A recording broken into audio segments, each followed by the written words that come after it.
الحمد للہ رب العالمین والصلاة والسلام علی حبیبہ محمد وآلہ وصحبہ اجمعین. اعوذ باللہ من الشیطان الرجیم. بسم اللہ الرحمن الرحیم.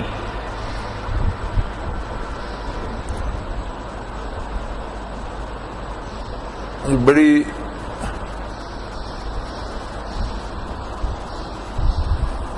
عجیب بات ہے کہ باتوں کو سمجھنے کے لیے ہم امور کو خلط ملط کر دیتے ہیں، اور جب باتیں ایک دوسرے میں خلط ملط ہو جائے تو سمجھ نہیں آتی.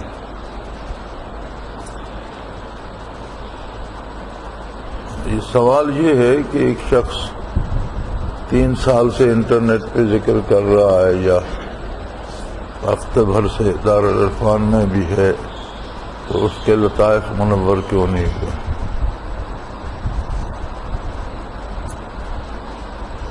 لطائف کا منور ہونا ایک بات ہے، اور خود اس بندے کو اس کا مشاہدہ ہونا یہ الگ بات ہے. یہ دو الگ الگ چیزیں.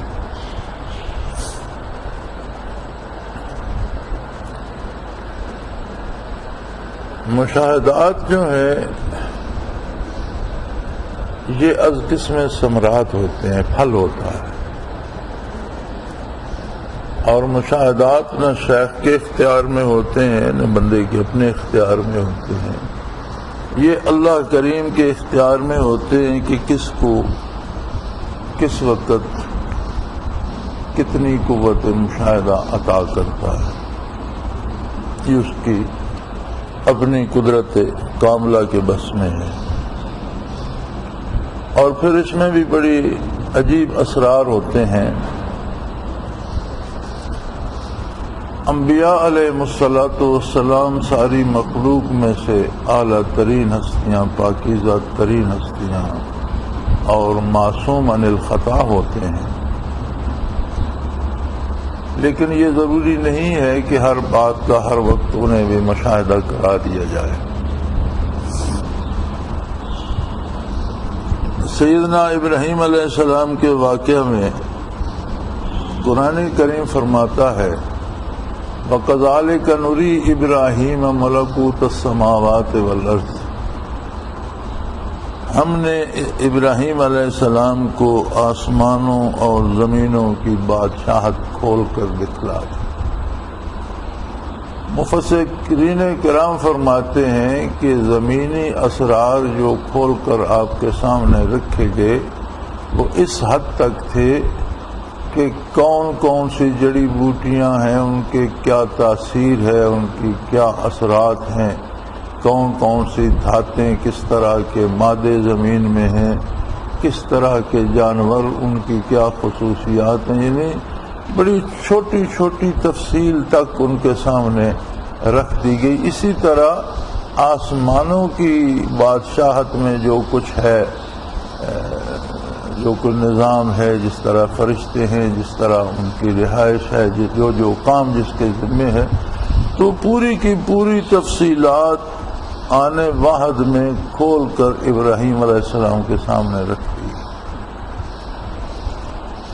اب یہی ابراہیم علیہ السلام ہے، اور یہ ابتدائی نبوت کا زمانہ تھا، تو عمر رسیدہ ہو چکے ہیں اور ساری عمر نور نبوت میں بسر ہوئی ہے، مجاہدے کرتے بسر ہوئی ہے، ہجرتیں کی، مقابلے کیے، آگ میں ڈالے گئے، اور پھر بڑھاپے میں سیدنا اسماعیل علیہ السلام عطا ہوئے. فلما بلغ معه السعی، جب وہ آپ کے ساتھ چلنے کے قابل ہوئے تو آپ نے خواب میں دیکھا کہ میں بیٹے کو قربان کر رہا ہوں. اب جب بیٹے کو قربان کرنے کے لیے لٹایا تو اپنی آنکھوں پہ بھی پٹی باندھی اور بیٹے کی آنکھوں پہ بھی پٹی باندھ دی کہ کہیں شفقت پدری مانے نہ آئے یا وہ مجھے دیکھ کر چیخ نہ اٹھے. اور چھری چلائی اور ذبح کر دیا، اور مطمئن ہو گئے اپنی طرف سے کہ گردن کاٹ دی ہے، بسم بسم اللہ اللہ اکبر کہہ کر، لیکن جب آنکھوں سے پٹی ہٹائی تو اسماعیل علیہ السلام تو کھڑے مسکرا رہے تھے اور ایک دمبا جو تھا وہ دبا ہوا پڑا تھا، تو پریشان ہو گئے کہ یہ میں نے کیا کر دیا۔ تو فوراً وہ یہ الہی آئی کہ قد صدقت الرؤیا، آپ نے اپنا خواب سچ کر دکھایا، اب یہ آگے میرا کام ہے کہ میں نے اسماعیل علیہ السلام کی جگہ اس جانور کو رکھ دیا، یہ میری قدرت کاملہ ہے، آپ کو اس کی سمجھ نہیں۔ اب اس میں اتنی سی بات تھی کہ آپ کسی بھی باپ سے کہیں کہ آپ پٹی شٹی باندھ کر بیٹے کو لٹا کر اس کی گردن پہ چھری رکھے تو ذبح دمبے کو کریں گے، اسے بچا لیں گے، تو کوئی بھی کر سکتا ہے، یہ تو کوئی کام نہیں ہے۔ انہیں ذبح کرنے تک یقین تھا کہ اسماعیل علیہ السلام ہی کو ذبح کرنا ہے اور میں انہی کو کر رہا ہوں۔ اب ایک لمحے میں تو ساری کائنات کھول کے رکھ دی اور دوسرے لمحے ایک چھوٹی سی بات ہے وہ نہیں بتائی۔ جہاں کائنات کھول کر رکھ دی وہاں بھی انہی کا فائدہ مقصود تھا کہ ان کے یقین میں وہ قوت پیدا کر دی، اور جہاں یہ بات نہیں بتائی وہاں بھی انہی کا فائدہ تھا کہ ان کے کمال اطاعت کو ان بلندیوں پہ پہنچا دیا۔ یعنی جہاں مشاہدہ کرایا وہاں بھی فائدہ ابراہیم علیہ السلام کا تھا، اور جہاں بید رکھا راز رکھا مشاہدہ نہیں کرایا وہاں بھی فائدہ ابراہیم علیہ السلام کا تھا۔ تو یہ اس کے اپنے دستے قدرت میں ہوتا ہے۔ رہی یہ بات کہ لطائف منور ہوتے ہیں کہ نہیں، یہ ایک نگاہ اور ایک ذکر میں منور ہو جاتے ہیں۔ دوسری بات کہ اس بندے کو مشاہدہ ہوتا ہے کہ نہیں، یہ الگ بات ہے، ہو سکتا ہے اسے ساری عمر مشاہدہ نہ ہو، سارے مراقبات ہو جائیں اور اسے مشاہدہ نہ ہو۔ یہ تو وہ جانتا ہے کہ کس چیز میں کس کی کیا بہتری ہے، یہ تو اللہ کریم جانتے ہیں، اور وہ سب سے زیادہ اپنے بندے کی بہتری چاہتے ہیں۔ اب جب بندہ اللہ کی بارگاہ میں آ جاتا ہے تائب ہو کر، تو رضائے الہی کی سب سے بڑی دلیل یہ ہے کہ وہ اسے اپنے ذکر کی توفیق دے دیتا ہے، ایسے لوگوں سے ملا دیتا ہے جہاں اسے اللہ اللہ کی توفیق ہوتی ہے۔ اللہ کی رحمت اور اس کے کرم کی کوئی حد اور کوئی انتہا نہیں ہے۔ ایک واقعہ جو بخاری شریف میں بھی ملتا ہے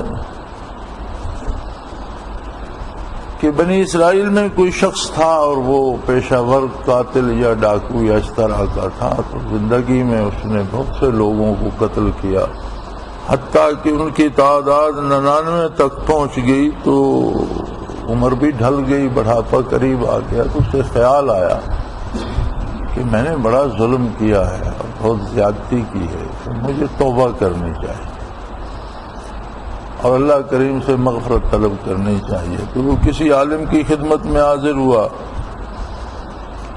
کہ حضرت میں اس طرح سے جرائم کر چکا ہوں اور اب چاہتا ہوں کہ میں توبہ کروں اور اللہ کریم کو راضی کروں۔ تو وہ بھڑک اٹھے، انہوں نے کہا تم تو بڑے خبیث آدمی ہو، اتنی مخلوق کو قتل کرنے کے بعد اب تمہیں توبہ کی سوجی، اب اس کی تلافی کیسے ہوگی؟ اتنے بندوں کو کہاں سے زندہ کرو گے؟ ان کی زندگیاں کہاں سے لوٹاؤ گے؟ تو وہ اس پر برس پڑے۔ وہ پہلے ایسے مزاج کا آدمی تھا، اس نے انہیں بھی قتل کر دیا اور کہنے لگا چلو توبہ قبول نہیں ہوئی تو 100 تو ہو گئے نا، کوئی کام تو مکمل ہوا۔ لیکن وہ ایک خلش تھی جو اس کے نہاں خانہ دل میں پیدا ہو گئی کہ مجھے توبہ کرنا چاہیے۔ تو وہ پھر اسے کسی نے کسی بزرگ کا، کسی صوفی کا، اللہ والے کا بتایا، تو وہاں چلا گیا۔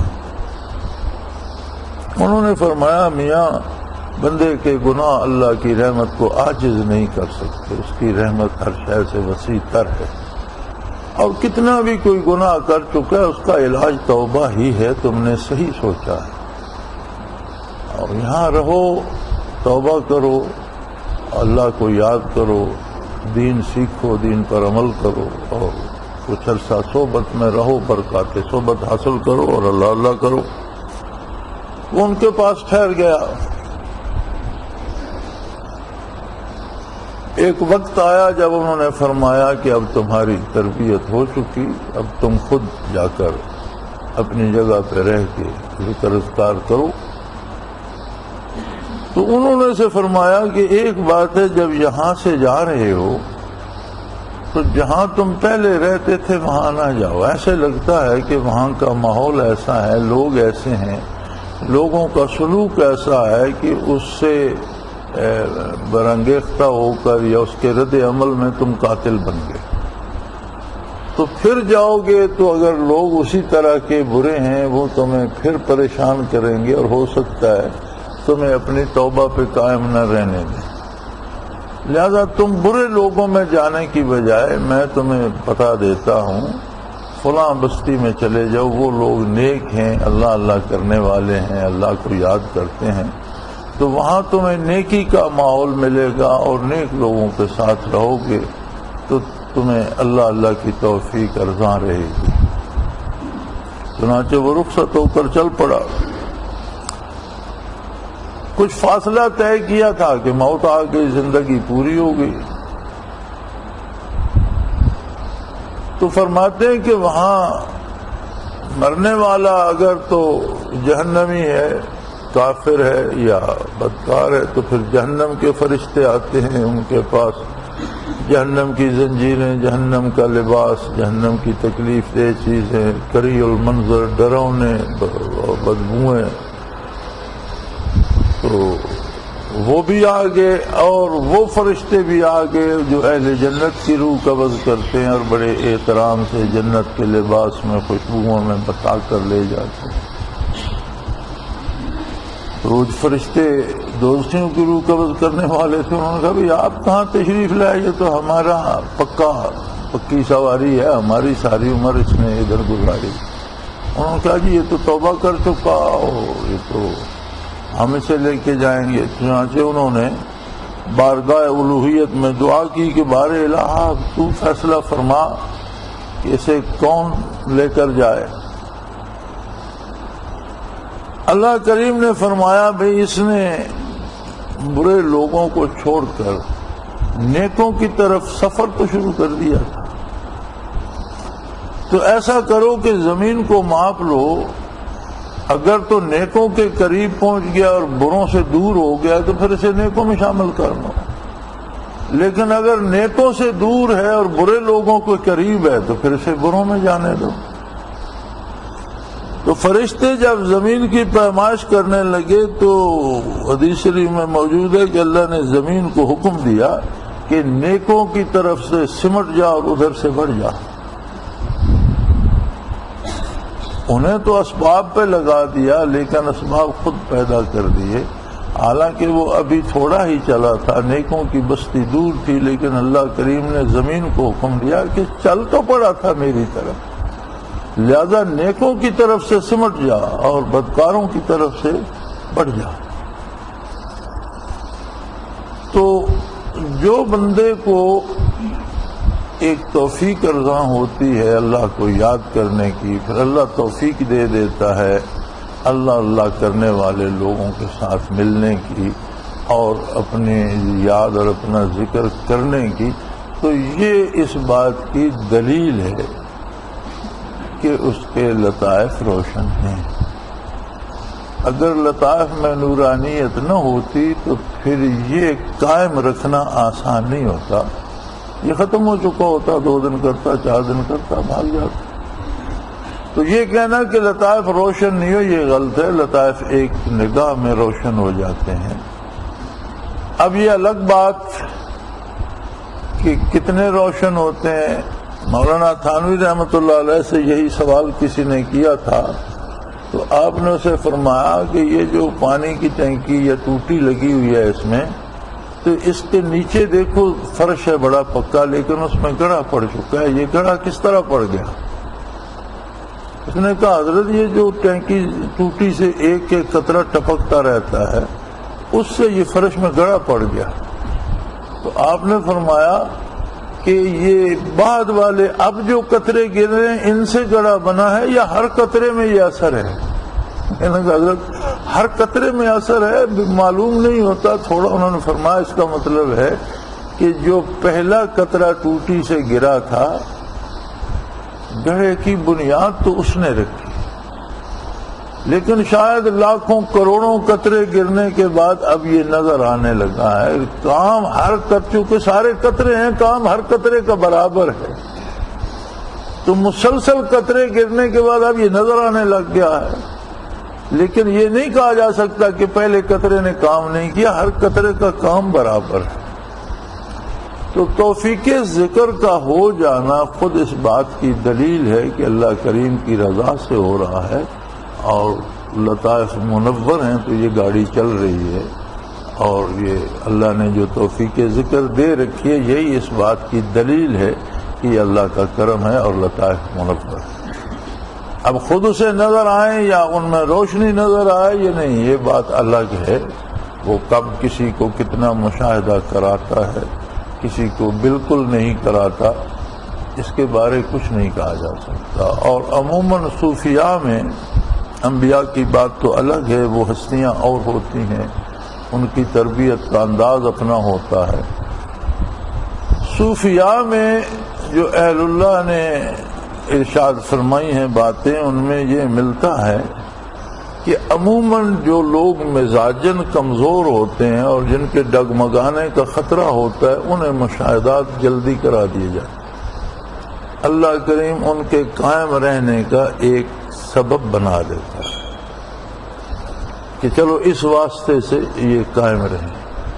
اور جو لوگ مضبوط ہوتے ہیں اور جن کا معیار عملی زندگی ہوتا ہے، جو یہ سمجھتے ہیں کہ میں اللہ اللہ کرنے سے پہلے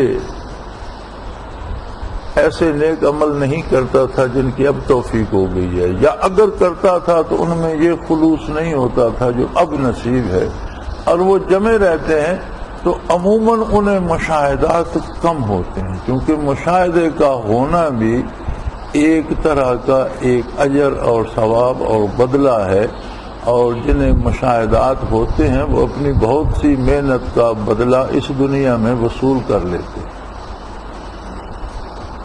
جس طرح دعا کے بارے میں نبی کریم صلی اللہ علیہ وسلم کا ارشاد عالی ہے کہ مومن کی دعا کبھی رد نہیں ہوتی، کوئی دعا بندے مومن کی کبھی رد نہیں ہوتی۔ اس کے مختلف طریقے ہوتے ہیں، ایک تو یہ ہوتا ہے کہ جب اس نے دعا مانگی جیسے مانگی ویسے اس کا ظہور ہو گیا، پوری ہو گئی۔ دوسرا یہ ہوتا ہے کہ اس نے جیسے دعا مانگی تو جو اس نے مانگا وہ اس کے حق میں بہتر نہیں تھا جو وہ مانگ رہا تھا، اس کے متبادل اللہ نے کوئی بہتر چیز عطا کر دی، دعا قبول ہو گئی۔ جیسے چھوٹا بچہ چمکدار چھری دیکھ کر وہ اسے پکڑنا چاہتا ہے، لیکن ماں چھری کی بجائے کوئی کھلونا پکڑا دیتی ہے۔ تو اللہ کریم جو وہ مانگ رہا ہے انسان کو تو اس کے نتائج کی خبر نہیں ہے، اس کا اندازہ ہے کہ یہ میرے لیے بہتر ہے۔ اللہ کریم بہتر سمجھتے ہیں کہ اس کے لیے کیا بہتر ہے، تو وہ اسے بدل کر جو چیز مفید ہے وہ عطا کر دیتے ہیں، دعا تو قبول ہو گئی۔ تیسری صورت یہ ہوتی ہے کہ دعا تو قبول ہو گئی، اس کے ظہور کا وقت ہوتا ہے، ہو سکتا ہے کہ اس نے دعا آج مانگی ہے تو وہ نعمت اسے سال بعد، 2 سال بعد، 10 سال بعد نصیب ہو، کہ وہ جو بہتر وقت ہے اسے اس چیز کے ملنے کا وہ اللہ کریم جانتا ہے اور اس کے مطابق وہ فیصلہ کرتا ہے۔ یہ 3 صورتیں ہو گئیں۔ چوتھی صورت یہ ہوتی ہے کہ وہ دعا اس کے حق میں محفوظ کر دی جاتی ہے علم الہی میں، وہ بات بندے اور رب العالمین کے درمیان ہوتی ہے۔ تو آپ صلی اللہ علیہ وسلم فرماتے ہیں کہ جب میدان حشر ہوگا، لوگوں کے حساب کتاب ہوں گے، تو بعض لوگ ہوں گے فرشتے آ کر عرض کریں کہ بار الہ اس کی ساری نیکیاں بھی پلڑے میں رکھ دی گئیں، اس کی خطائیں بھی ایک پلڑے میں رکھ دی گئیں، اب فیصلہ آپ کے دست قدرت میں ہے، ارشاد ہوگا نہیں ساری نیکیاں اس کی تمہارے پاس نہیں ہیں، کچھ ایسی بھی ہیں جو صرف میرے پاس ہیں، وہ بھی لے جاؤ۔ یا اللہ وہ کون سی ہیں جن کی ہمیں خبر ہی نہیں؟ تو اس وقت وہ دعائیں جن کا بدلہ دنیا میں نہیں دیا گیا اللہ کریم عطا فرمائیں گے کہ یہ میں نے اس کی نیکیاں سنبھال کر رکھی ہیں، اب اس کے پردے میں رکھو۔ تو حضور فرماتے ہیں کہ بڑے بڑے مستجاب الدعوات اس دن آرزو کریں گے کہ کاش دنیا میں کوئی دعا پوری نہ ہوئی ہوتی اور آج کام آتی۔ تو یہ مشاہدہ جو ہے یہ بھی ایک طرح کا ثواب ہے، جزا ہے، بدلہ ہے مجاہدے کا۔ تو صاحب مشاہدہ جو ہوتا ہے، یہ جسے مشاہدات ہوتے ہیں، تو اپنی جو وہ مجاہدہ کرتا ہے اس کا ایک حد تک بدلہ اس دنیا میں پا لیتا ہے، جس کی میدان حشر میں شاید اسے بھی حسرت ہوگی کہ مجھے دنیا میں مشاہدے سے کیا ملا، نہ ہوتا تو کیا ہوتا، لیکن آج اگر وہ سارا وزن میرے پلڑے میں ہوتا تو کتنی مزے کی بات تھی۔ حضور فرماتے ہیں صلی اللہ علیہ وآلہ وسلم کہ جنت میں کوئی دکھ، کسی حسرت کا نشان نہیں ہوگا، کوئی افسوس، کوئی رنجیدہ کرنے والی بات نہیں ہوگی، لیکن ایک حسرت ہوگی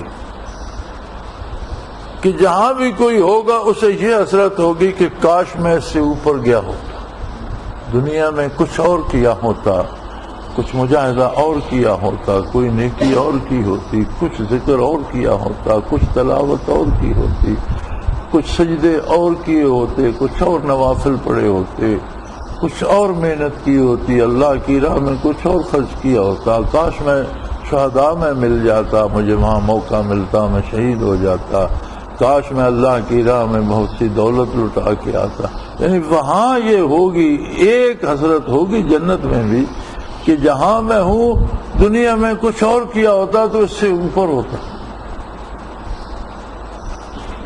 تو یہ الگ بات ہے کہ ایک شخص کے لطائف منور ہوتے ہیں، اسے مراقبات ہو جاتے ہیں، لیکن اسے مشاہدہ نہیں ہوتا۔ تو مشاہدہ ہونا ضروری نہیں ہے، لطائف کا منور ہونا، مراقبات کا ہونا یہ ضروری ہے۔ اور اس کی پہچان جو ہے وہ صرف مشاہدہ نہیں ہے، اس کی پہچان، حقیقی پہچان جو ہے مراقبات کی یا انوارات کی یا لطائف کی روشنی کی، وہ عملی زندگی ہے۔ یعنی جس قدر نورانیت قلب میں یا لطائف میں آئے گی، جس قدر مراقبات نصیب ہوں گے، تو اس کا اثر عملی زندگی پہ پڑے گا، اور میدان عمل میں گناہ سے نفرت بڑھتی جائے گی اور نیکی سے محبت ہوتی چلی جائے گی۔ تو اگر تو عملی زندگی میں ایسا ہو رہا ہے، اب ہمارے معیار مختلف ہیں، ہر شخص باجید بستامی تو نہیں بن جاتا، لیکن قرآن کا جو قاعدہ ہے اللہ ولی الذین آمنوا یخرجہم من الظلمات الی النور، ایمان والوں کا اللہ ولی ہے، یعنی ہر مومن ولی اللہ ہے۔ اس کی ولایت کی پہچان کیا ہے؟ ہم تو اپنے انداز سے سمجھتے ہیں نا، فلاں بزرگ ولی اللہ، فلاں، اس کی ہمارے پاس کوئی رسید نہیں، یہ ہمارا حسن ظن ہے کہ فلاں ولی اللہ ہے، لیکن اللہ کریم ہر بندے مومن کے ساتھ فرما رہے ہیں کہ میں اس کا ولی ہوں۔ بندے کا اللہ کا ولی ہونا اور بات ہے، اور اللہ کا یہ ارشاد کہ میں اس کا دوست ہوں، یہ بات ہی مختلف ہے۔ بندے کا یہ ہونا کہ یہ بندہ اللہ کا دوست ہے، یہ اور بات ہے۔ خود اللہ کریم کا یہ فرمانا کہ میں اس کا دوست ہوں، یہ بڑی مختلف بات ہے اور بہت بلند بات ہے۔ ہم کہتے دنیا میں دیکھ لو، ہم کہتے ہیں وہ فلاں وزیر میرا دوست ہے، فلاں چیف منسٹر میرا دوست ہے، صدر میرا دوست ہے، یہ ہم کہتے ہیں، لیکن کبھی وہ صدر یا چیف منسٹر یا وہ کہے کہ جی فلاں بندہ میرا دوست ہے، تو کتنا مختلف اثر پڑتا ہے۔ تو کہاں بندے، کہاں ذات باری۔ تو ہمارا یہ تصور کرنا کہ فلاں ولی اللہ اور بات ہے، اللہ کا یہ فرمانا کہ میں اس کا دوست ہوں، یہ بالکل مختلف بات ہے، بہت عظیم بات ہے۔ اللہ فرماتا ہے میں ہر بندے مومن کا دوست ہوں، ہر بندہ میرا ولی ہے، میں اس کا ولی ہوں، اللہ ولی الذین آمنوا۔ اس کی ولایت کی دلیل کیا فرمائی؟ یخرجہم من الظلمات الی النور۔ ولایت الہی کا اثر یہ ہے کہ اس کا سفر تاریکی سے نور کی طرف، ظلمت سے نور کی طرف، برائیاں چھٹنے لگتی ہیں اور نیکیاں اختیار کرنے لگتا ہے۔ تو ولایت الہی کی دلیل یہ ہے کہ بندہ جانے یا اللہ جانے، بندہ خود ہم تو ایک آدمی دن میں 10 برائیاں کرتا ہے، اگر وہ 7 بھی کر رہا ہے تو ہم تو سمجھیں گے ویسے ہی ہے، بدکار ہے، لیکن وہ خود تو جانتا ہے کہ میں 7 نہیں، میں 10 کرتا تھا۔ اب اگر 7 رہ گئی ہیں تو اللہ کرے گا یہ بھی چھوٹ جائیں گی، چونکہ ایک سفر شروع ہو گیا تاریکی سے روشنی کی طرف۔ تو ہر بندے کی اصلاح کے مختلف انداز ہوتے ہیں، کوئی ہوتا ہے کہ پل بھر میں 100% بدل جاتا ہے، ایسے بھی ہوتے ہیں۔ ایسے بھی ہوتے ہیں کہ جو برائی کرنا نہیں چاہتے ہوتے، انہیں برائی پسند نہیں ہوتی، لیکن بعض برائیاں ان سے صادر ہوتی ہیں کہ وہ برائی اچھائی جانتے نہیں ہوتے، ان کا علم اس کے متعلق نہیں ہوتا۔ جیسے اکابر صحابہ میں بہت سے لوگ ایسے تھے جو بت پرستی نہیں کرتے تھے، عہد جہالت کے جو عمومی گناہ تھے ان میں شریک نہیں ہوتے تھے، لیکن وہ نہیں جانتے تھے کہ نیکی کیا ہے، ایمان کیا ہے، اللہ کی ذات کیسی ہے، صفات کیسی ہیں۔ یہ تو حضور مبعوث ہوئے، آپ نے بتائیں تو انہوں نے 100% قبول کر لی، لیکن جب تک نہیں جانتے تھے تو اس سے بے بہرہ تھے۔ تو بعض لوگ ایسے بھی ہوتے ہیں جو فطرتاً مزاجاً برائی کو پسند نہیں کرتے، لیکن ان کے پاس یہ معلومات نہیں ہوتی کہ برائی کیا کیا ہے اور نیکی کیا ہے۔ تو ایسے لوگوں کو جب پتہ چلتا ہے تو وہ فوراً 100% بدل جاتا ہے۔ کچھ کے مزاج میں برائی داخل ہو چکی ہوتی ہے، پھر وہ جس طرح کپڑے کو دھوتے ہیں، آپ جوں جوں صابن لگاتے ہیں، جوں جوں پٹکتے ہیں، اس سے میل نکلتا چلا جاتا ہے، اسی طرح پھر وہ برائیاں نکلنا شروع ہو جاتی ہیں، ایک ایک کر کے چھٹتی جاتی ہیں اور بندہ نیکی کی طرف بڑھنے لگتا ہے۔ تو یہ ممکن نہیں ہے کہ کوئی 100% پہلے دن بدل جائے، لیکن ہر بندہ اپنے حال سے، اپنی کیفیات سے، اپنی سوچوں سے خوب واقف ہوتا ہے۔ وہ خود سمجھ سکتا ہے کہ واقعی مجھے برائی سے چڑ ہوتی جا رہی ہے، نفرت ہوتی جا رہی ہے، میں برائی کو چھوڑتا جا رہا ہوں، میرا سفر نیکی کی طرف ہے۔ الحمدللہ پہلے کوئی نماز پڑھتا تھا، اب 5 تو پوری ہو گئی، پہلے 5 پوری ہوتی تھی، اللہ کا شکر ہے اب تہجد پڑھ لیتا ہوں، اوابین پڑھ لیتا ہوں، تلاوت نہیں کرتا تھا، اب دل چاہتا ہے روزانہ کچھ نہ کچھ تلاوت نصیب ہو جاتی ہے، تسبیحات پڑھتا ہوں۔ تو یہ سارے وہ ثمرات ہیں جو لطائف کے منور ہونے کی وجہ سے اسے نصیب ہوتے چلے جاتے ہیں، توفیق عمل نصیب ہوتی جاتی ہے اور عملی زندگی میں مثبت تبدیلی آتی ہے۔ اب اس کے ساتھ مشاہدات بھی ہوں تو یہ اللہ کا انعام ہے، لیکن صوفیاء کا قول یہ ہے کہ تلعب بہا اطفال الطریقہ، تصوف میں جن لوگوں کے مزاج میں بچپن ہوتا ہے، جن کے بہکنے کا خطرہ ہوتا ہے کہ بچے کی طرح جسے کوئی بھی ٹافی دے کر بلائے تو وہ ادھر چل پڑتا ہے، خواہ وہ اسے اغوا کر کے لے جائے، تو جو طریقت میں جن لوگوں کے مزاج میں بچپنا ہوتا ہے انہیں کھلانے کے لیے، قائم رکھنے کے لیے، اس طرف مشغول رکھنے کے لیے مشاہدات عطا کر دیے جاتے ہیں۔ مشاہدات کا یا کشف کا ہونا ضروری نہیں ہے، عملی زندگی میں تبدیلی کا ہونا یہ ضروری ہے، اور یہ بڑی پکی دلیل ہے۔ اور اگر کسی شخص کو مشاہدات ہوتے ہیں، اسے غیبی چیزیں نظر آتی ہیں، لیکن عملی زندگی میں وہ برائی کی طرف جا رہا ہے، تو وہ اسے فرماتے ہیں استدراج۔ وہ کشف نہیں ہے، وہ استدراج ہے۔ استدراج کیا ہوتا ہے کہ یہ ہندو جوگی بھی کرتے ہیں، دوسرے لوگ بھی، بھوک پیاس کاٹی، سوئے نہیں، جاگتے رہے، بھوکے رہے، تو اس سے بدن میں جو ہے وہ نقاہت آتی ہے اور ایک ایسا مزاج ہو جاتا ہے کہ اس کی توجہ میں یکسوئی آ جاتی ہے۔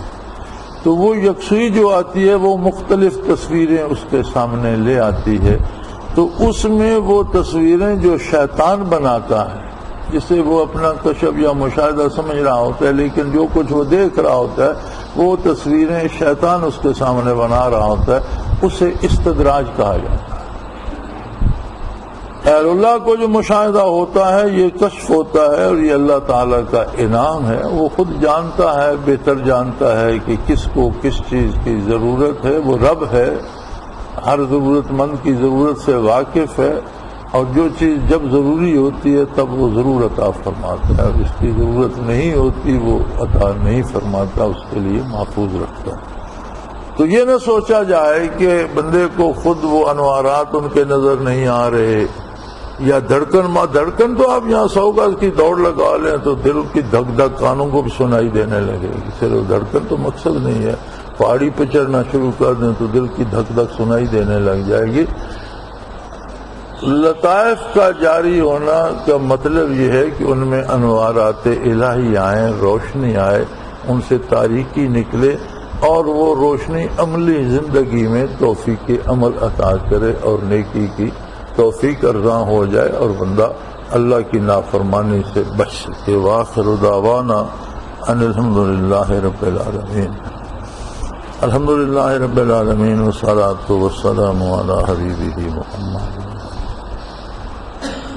اللہم ربنا لا تقتلنا بغضبک ولا تہلکنا بعذابک واعفنا قبل ذلک۔ اللہم ربنا لا تسلط علینا من لا یرحمنا، انت ولینا فی سفرنا وحضرنا فی مالنا فی الدنیا والآخرہ، توفنا مسلمین والحقنا بالصالحین۔ اللہم انصر الاسلام والمسلمین، اللہم اید الاسلام والمسلمین انک علی کل شیء قدیر۔ اللہم ربنا سہل لنا امورنا کلھا فی دیننا و دنیانا، رب یسر رب یسر رب یسر ولا تعسر وتمم بالخیر۔ وصلی اللہ تعالی علی حبیبہ محمد وآلہ وصحبہ برحمتک یا